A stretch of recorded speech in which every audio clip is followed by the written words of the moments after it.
Alors, dans cette vidéo, on va faire l'installation de notre projet React Native. Donc, on va faire le début de l'installation et il y aura une autre partie où en fait tu vas choisir comment tu veux tester ton application. Est-ce que tu choisis de tester ton application sur ton propre mobile? Est-ce que tu choisis d'utiliser un émulateur Android ou un simulateur iOS que d'ailleurs tu ne pourras utiliser exclusivement que sur Mac? Donc, tu as trois possibilités. Je te suggère très fortement d'utiliser la solution numéro un, qui est de tester sur ton mobile directement, puisque tu vas voir que c'est la plus facile, celle qui ne requiert quasiment aucune installation, donc potentiellement aucun problème, et puis qui va te donner le résultat le plus réaliste, puisque tu vas vraiment pouvoir tester l'application sur ton mobile. Ceci étant dit, tu peux choisir ce que tu veux. Dans cette vidéo-là, par contre, on va faire l'installation de base, qui va être utile pour les trois prochaines alternatives. Alors, dans un premier temps, il te faut Node.js. Node.js qui va vraiment être le cœur pour faire tourner toute notre application.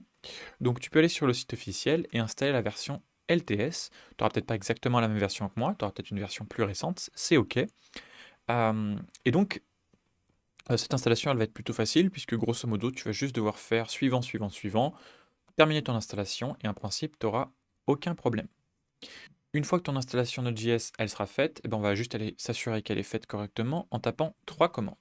Tu peux ouvrir un terminal, tu te places où tu veux, et on va faire un node-v pour vérifier que tu as bien Node.js. Donc tu auras peut-être une version plus récente que moi. Encore là, c'est OK.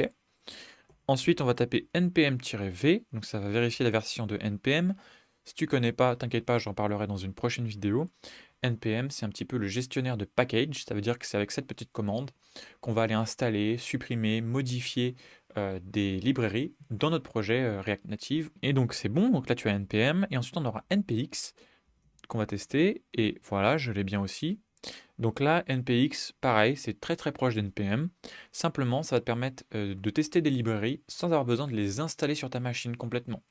C'est utile quand on veut juste tester une librairie ou l'exécuter qu'une seule fois. Donc on verra ça, mais pour l'instant, si tu as ces trois commandes-là, qu'elles te retournent bien une version, c'est que tu es OK. Donc pour Node, c'est bon. Ensuite, on va avoir besoin d'un éditeur de code. Donc là, tu peux prendre ce que tu veux. Moi, je te suggère VS Code parce que je trouve que c'est un très bon éditeur et que c'est celui qui est le plus utilisé à l'heure actuelle dans le monde pro.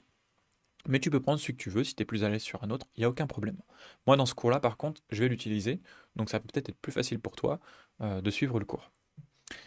Ensuite, on va utiliser un petit framework qui s'appelle Expo. Donc Expo, c'est un petit peu le framework le plus connu pour faire des applications React Native, c'est le plus utilisé.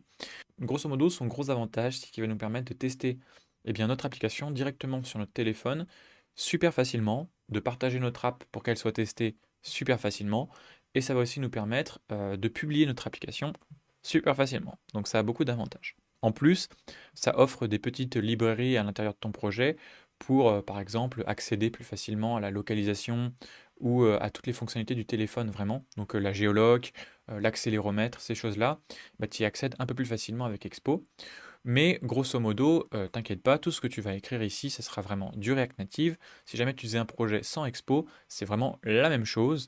Tout le code que tu vas écrire, c'est vraiment du code React Native, donc pas d'inquiétude avec ça. Ok, donc du coup maintenant, on va s'attaquer à l'installation, qui va être plutôt facile, ok? Donc si jamais tu cliques sur Get Started, il va te proposer de te créer un compte. Alors tu peux te créer un compte chez Expo si tu veux, ça te permet plus tard de retrouver les applications que tu as publiées chez eux, parce que Expo a un genre de petit store à lui, un petit genre de Play Store, App Store, Apple Store comme tu veux, où on peut en fait envoyer des apps Expo et les essayer facilement. Là pour l'instant je te montre vraiment au plus simple, à l'essentiel. Tu pourras regarder plus tard si tu veux pour te créer un compte. Là je vais juste aller dans la doc, tu vois, et dans la doc direct, il te donne le Quick Start, c'est une commande pour créer ton app. Du coup, je vais prendre cette commande, tu vois, npx create expo app. Je vais pas prendre la fin, parce que ça, c'est pour le nom que tu vas donner à ton application. Je vais me placer sur mon bureau, et je vais juste faire un npx create expo app, et là, tu donnes le nom que tu veux pour ton application. Moi, je vais l'appeler React Native Introduction. Ok?